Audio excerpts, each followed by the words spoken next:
ग्राम को पेश करने में ताउन कर रहे हैं। 100 साल से इंडिया हर फीलिंग को सेलिब्रेट करता आया है रूह अफ़ज़ा के साथ। इसीलिए आज भी है Rooh Afza, the drink of India.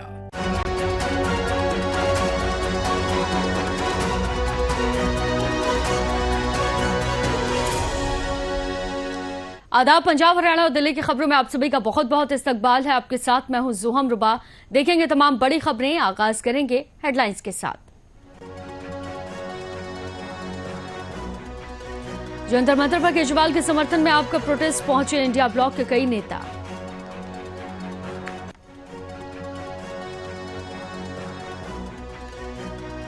पाप का घड़ा फूटेगा और केजरीवाल छूटेगा, जंतर मंतर पर कांग्रेस नेता प्रमोद तिवारी का बयान।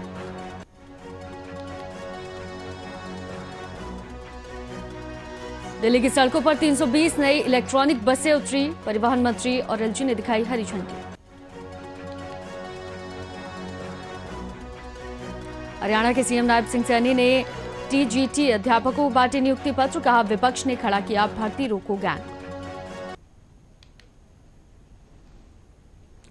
तो चलिए खबरों की शुरुआत करते हैं, जहां दिल्ली के मुख्यमंत्री अरविंद केजरीवाल शराब घोटाला मामले में तिहाड़ जेल में बंद हैं। इस मामले में सीबीआई ने केजरीवाल के खिलाफ फाइनल चार्जशीट भी दाखिल कर दी है।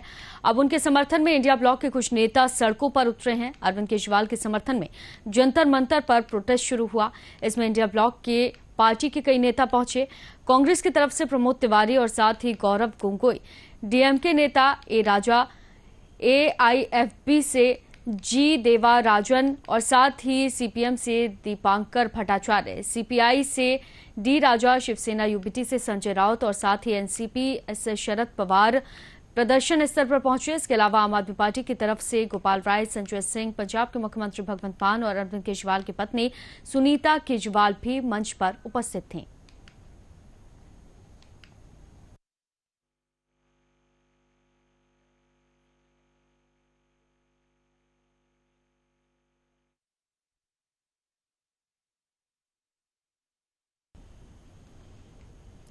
तो वहीं कांग्रेस सांसद प्रमोद तिवारी ने कहा कि तानाशाही सरकार के खिलाफ संघर्ष जारी रहेगा। ये नैतिक या फिर राजनीतिक समर्थन नहीं, संघर्ष है। हम खड़गे जी, सोनिया जी और राहुल जी की तरफ से समर्थन देने आए हैं। कांग्रेस का एक एक सिपाही अपना साथ देगा और अदालत ने मामले में पाया कि मेरिट में कुछ भी नहीं और जमानत दे दी। लेकिन लोग अरविंद केजरीवाल से इतना डरते हैं कि हाईकोर्ट में 2 लोगों से डरकर अपील कर दी गई।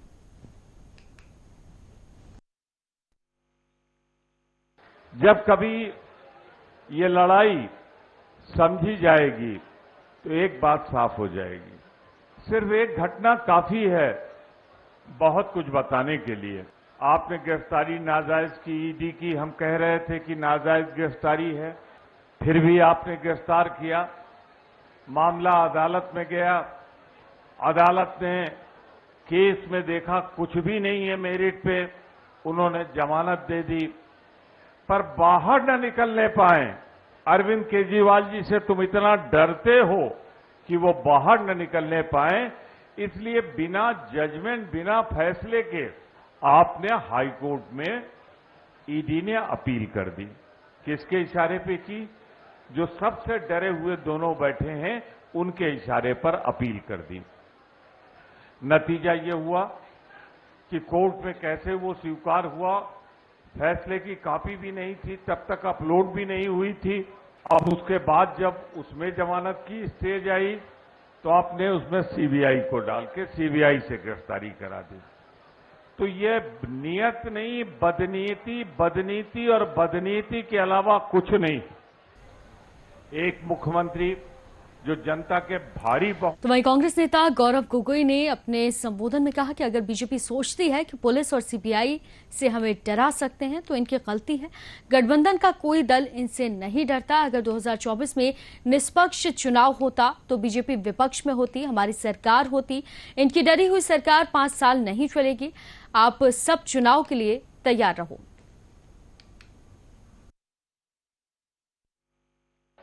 भाजपा और भाजपा के नेताओं को बस ये चेतावनी देना चाहता हूं कि अगर वे समझते हैं कि पुलिस प्रशासन के द्वारा वो विरोधी दल के किसी भी नेता को डरा सकते हैं, चाहे आम आदमी हो, चाहे कांग्रेस पार्टी हो, चाहे शिवसेना हो, चाहे नेशनलिस्ट कांग्रेस पार्टी हो। अगर बीजेपी में ये भ्रम है कि पुलिस के डर से हम पीछे हट जाएंगे, तो उनका भ्रम आज इस सभा ने तोड़ दिया है। प्रधानमंत्री मोदी जी, आप कहते हो आप 56 इंच का सीना है आपके पास। अगर 56 इंच का सीना है तो ईडी के पीछे क्यों छुपते हो, सीबीआई के पीछे क्यों छुपते हो? अगर इलेक्शन खेलना है तो आमने सामने खेल के दिखाओ। हमारे मुख्यमंत्री को जेल में डालकर, हमारे बैंक अकाउंट को फ्रीज कर आप समझते हो कि आप ताकतवर हो। अगर खुल्लम खुल्ला निष्पक्ष निर्वाचन अगर पिछले 2024 में होता तो वो विरोधी पक्ष में होते और हम सब सत्ता पक्ष में होते। तो वहीं इस मौके पर शिवसेना यूबीटी के नेता और संजय राउत ने कहा कि पूरा इंडिया ब्लॉक केजरीवाल जी के लिए यहां आया है। अरविंद केजरीवाल का डीएनए हम लड़ेंगे झुकेंगे नहीं वाला है और मुझे भी और संजय सिंह जी को भी जेल में डाला, लेकिन हम डरेंगे नहीं झुकेंगे नहीं।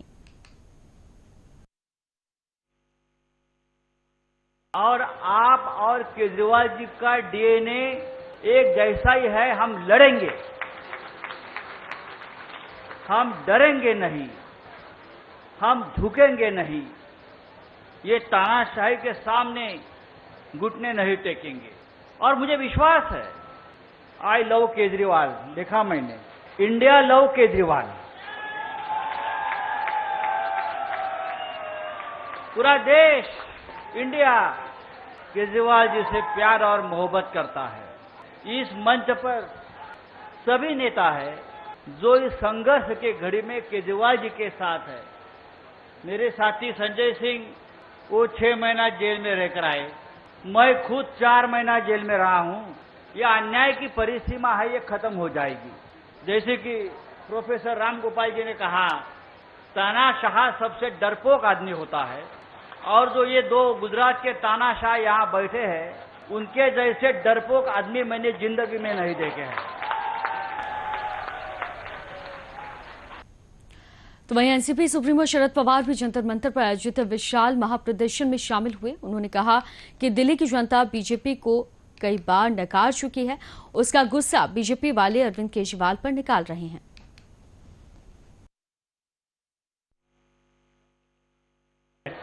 और इस दिल्ली का कारोबार जिन्होंने बड़े अच्छी तरह से किया, ऐसे अरविंद जैसे मुख्यमंत्री के खिलाफ एक साजिश करके उनके खिलाफ एक गलत कदम उठाने का काम नेहरू सरकार ने किया है। क्या उनकी शिकायत है? क्या उन्होंने गलत काम किया? कई राज्यों में हम देखते हैं, हर राज्य और हर राज्य की हर समय पर उनकी नीति होती है। हम देखते हैं, आज महाराष्ट्र में जाइए, गुजरात में जाइए, कर्नाटक में जाइए, उत्तर प्रदेश में जाइए, कौन से भी राज्य में जाएंगे तो आपको इस राज्य की कुछ इशू की नीति इसका अंदाजा रहेगा। चाहे शिक्षा की नीति हो, चाहे विकास पॉलिसी हो, चाहे उद्योग की पॉलिसी हो, इस तरह से नीति तय करने का अधिकार उस राज्य सरकार का है। तो वहीं दिल्ली शराब घोटाले में आम आदमी पार्टी के सुप्रीमो और दिल्ली के मुख्यमंत्री अरविंद केजरीवाल की गिरफ्तारी के विरोध में आज पंजाब से लेकर दिल्ली तक आम आदमी पार्टी के नेता समर्थक प्रदर्शन कर रहे हैं। इसी क्रम में आज मोहाली में भी आम आदमी पार्टी की तरफ से विरोध जताया गया।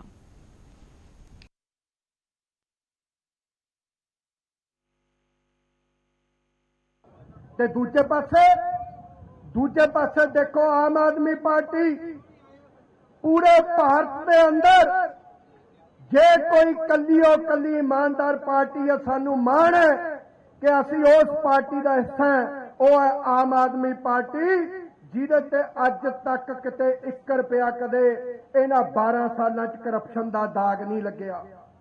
और इहदे संस्थापक श्री अरविंद केजरीवाल जी नूं जो नजायज गलत तरीके नाल वैंडेटा पॉलिटिक्स के नाल बीजेपी की सरकार ने, नरेंद्र मोदी जी ने, अमित शाह जी ने ਜੋ ਉਹਨਾਂ ਨੂੰ ਜੇਲ੍ਹ ਦੇ ਵਿੱਚ ਨਜਾਇਜ਼ ਤਰੀਕੇ ਨਾਲ ਕੈਦ ਕੀਤਾ ਹੋਇਆ, ਅਸੀਂ ਕੜੇ ਸ਼ਬਦਾਂ ਦੇ ਵਿੱਚ ਇਹਦੀ ਨਿੰਦਾ ਕਰਦੇ ਹਾਂ। तो वहीं दिल्ली में 320 नई इलेक्ट्रॉनिक बसों को उपराज्यपाल और परिवहन मंत्री कैलाश गहलोत ने हरी झंडी देकर सड़क पर उतारा। दिल्ली में अब कुल इलेक्ट्रॉनिक बसों की संख्या 1970 हो गई है। नई इलेक्ट्रॉनिक बसों के चलने से यात्रियों को राहत मिलेगी। राजधानी में पहले 1650 इलेक्ट्रॉनिक बसें सड़कों पर चल रही थी, जिसमें 1350 इलेक्ट्रॉनिक बसें दिल्ली ट्रांसपोर्ट कॉरपोरेशन के अधीन चल रही थी, जबकि 300 इलेक्ट्रॉनिक बसें Delhi integrated multi modal transport system के अधीन चल रही हैं। कहूँगा कि ये 300 बस ऐड होने के बाद अब दिल्ली में 1970 इलेक्ट्रिक बसेस हो जाएंगी, जो कि पूरे देश में किसी भी शहर में सबसे ज्यादा इलेक्ट्रिक बसेस दिल्ली में है।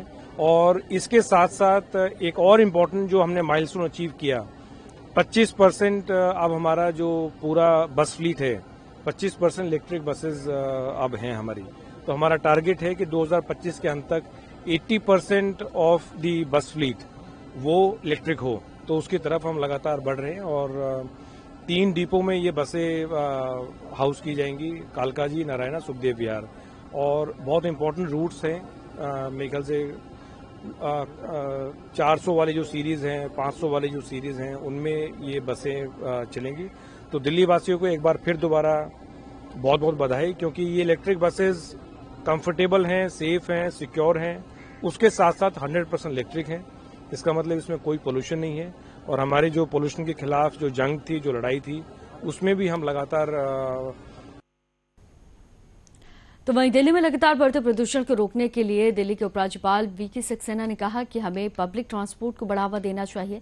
इसीलिए हम 320 नई बसें लेकर दिल्ली में लॉन्च कर रहे हैं और जरूरत पड़े तो और भी बसें लॉन्च की जाएंगी। आज हम लोग इस बांसेरा की खूबसूरत धरती पर करीब 320 बसों को लॉन्च कर रहे हैं और इन बसों के लॉन्च होने से जो दिल्ली की जनता है उनको और राहत मिलेगी। आपने देखा होगा कि बहुत जगहों पर जो सिटी बस को यूज़ करने वाले लोग हैं, बसेस की कमी की वजह से बहुत तकलीफें होती हैं उनको। तो अब ये जब बसेस ऐड होंगी उससे उनको बहुत फ़ायदा होगा और आने वाले समय में इसी तरीके से और बसेस को भी ऐड करने की प्लानिंग है और धीरे धीरे बसेस ऐड होती चली जाएंगी। और मैं समझता हूँ कि दिल्ली को जो ज़रूरत है सबसे ज़्यादा, अगर पोल्यूशन को कम करना है तो जो सबसे ज़रूरी है वो ये है हमको पब्लिक ट्रांसपोर्ट को बढ़ाना और ये उसी दिशा में कदम है। जहां आप सांसदों ने दिल्ली में हुई घटना को लेकर मंगलवार को संसद के पास विरोध प्रदर्शन किया। इस दौरान उन्होंने एलजी को बर्खास्त करने की मांग की और साथ ही कोचिंग संस्थानों को रेगुलेट करने और पेपर लीक करने वालों को जेल भेजने की भी मांग की। इस दौरान आप सांसदों ने जमकर नारेबाजी भी की।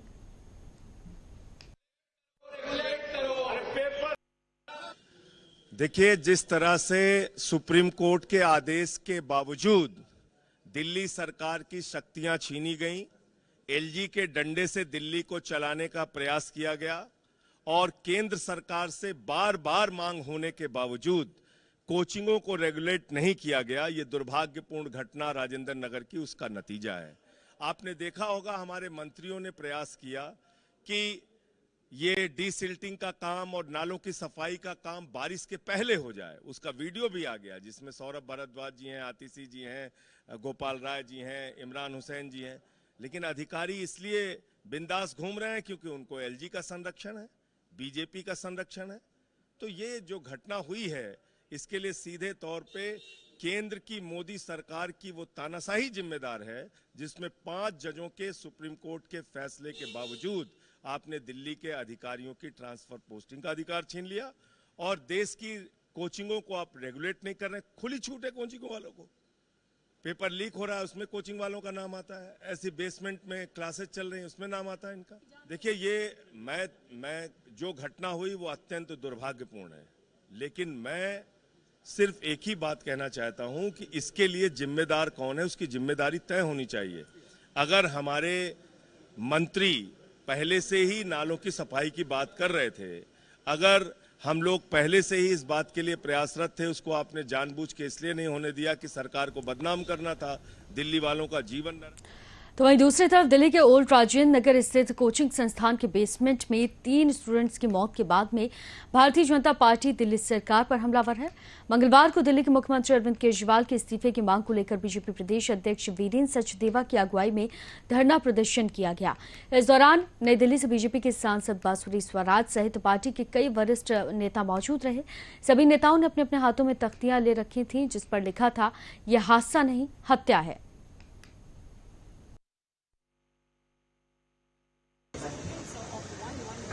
बहुत ही संवेदनशील मुद्दा है जिसमें ये उभर कर आ रहा है कि किस तरह आम आदमी पार्टी की केजरीवाल सरकार एकदम संवेदनाओं से विहीन है। 1 दशक से ये दिल्ली में सत्ता भोग रहे हैं। 60 से ज्यादा एमएलए आम आदमी पार्टी के हैं, 134 पार्षद आम आदमी पार्टी के हैं। एमसीडी में पिछले 2 वर्षों से नियंत्रण केवल और केवल आम आदमी पार्टी का है।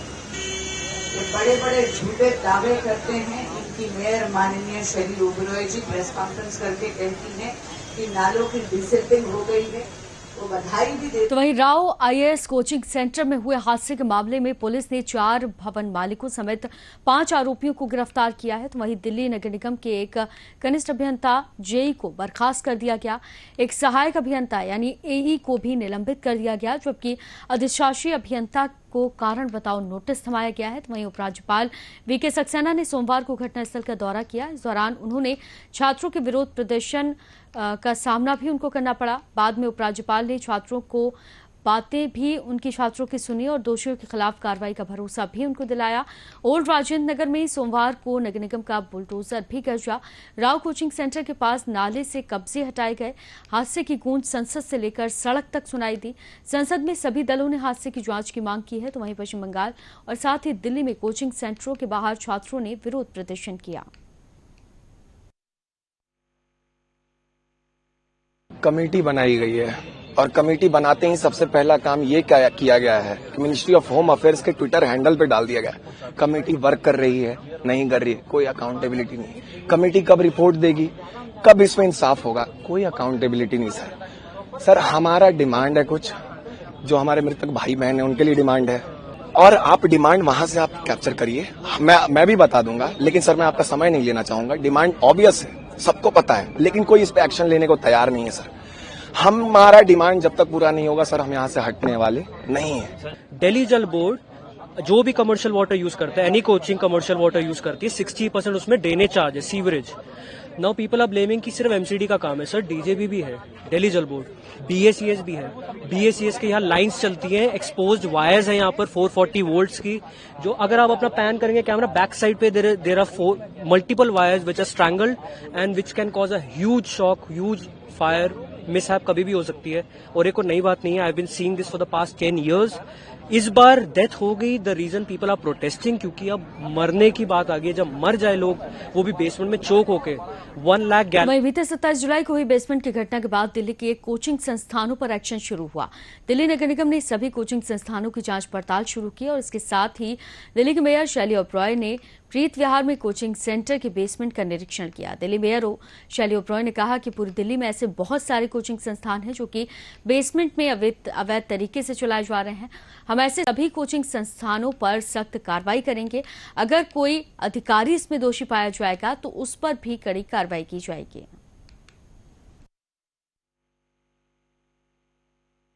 पूरी दिल्ली में ऐसे बहुत सारे कोचिंग सेंटर्स हैं जो बेसमेंट में इल्लीगल अवैध तरीके से चल रहे हैं, जिन्होंने एमसीडी के बिल्डिंग बायलॉज की धज्जियां उड़ाकर रखी हैं। अब किसी भी कोचिंग सेंटर्स पर हम स्ट्रिक्ट एक्शन लेने वाले हैं।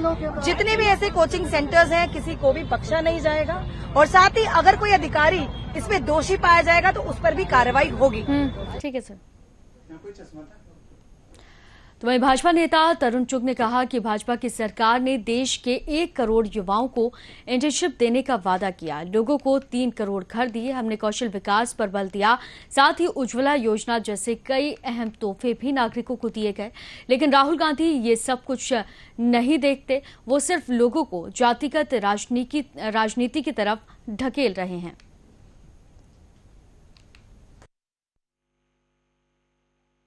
बार बार जनता द्वारा नकारे जाने के कारण हताशा, निराशा और मानसिक कुंठा के बीच में राहुल गांधी देश को जाति व धर्म के नाम पर सामाजिक वैमनस्य और उन्माद की तरफ धकेल रहे हैं।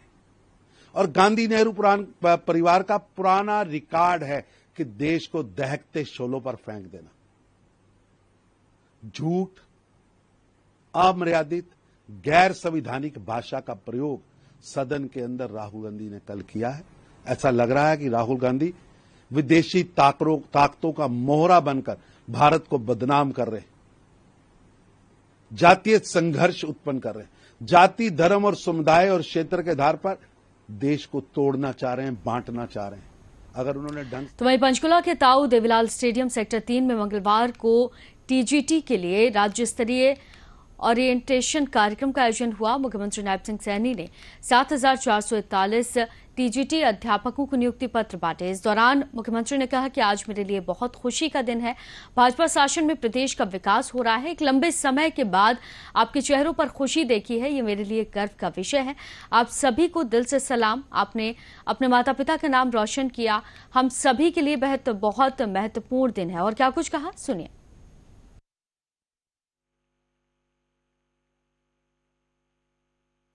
ये हमारे लिए, हमारी सरकार के लिए ये आज बड़ा गर्व का दिन है।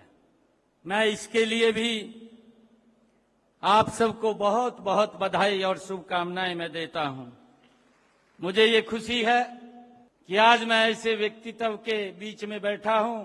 आने वाले समय के अंदर इस देश के लिए जो आदरणीय प्रधानमंत्री जी का विजन है कि हमने इसको विकसित राष्ट्र बनाना है, उसके लिए पीढ़ियों को त्रासने का काम आप लोग करने वाले हैं। ये मेरे लिए बड़ा गर्व का दिन है, मुझे खुशी भी है। वहीं मंगलवार का दिन भारत के लिए ओलंपिक खेल 2024 में खुशखबरी लेकर आया। भारत की मनु भाकर और सरबजोत सिंह ने ब्रांज मेडल जीतकर इस भारतीय जोड़ी ने 16-20 से अपने मैच को अपने नाम कर लिया। भारत को दूसरा कांस्य पदक दिलाया। आपको बता दें कि दक्षिण कोरिया में आयोजित हुई 5वीं एशियाई शूटिंग चैंपियनशिप में कांस्य पदक जीतकर ओलंपिक के लिए काफी अच्छा काम किया गया। सरबजोत सिंह ने अपने पोते की कामयाबी पर खुशी जाहिर की। क्या कुछ कहा, सुनिए।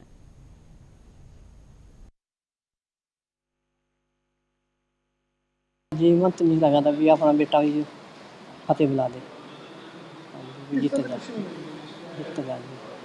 किस तरह से खुशी मनाई? बहुत खुशी मनाई है।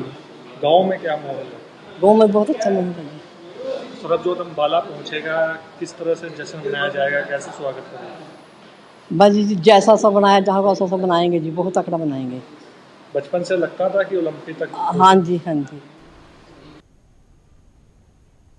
तो फिलहाल पंजाब, हरियाणा और दिल्ली की खबरों में सिर्फ इतना ही। दीजिए इजाजत, आदाब।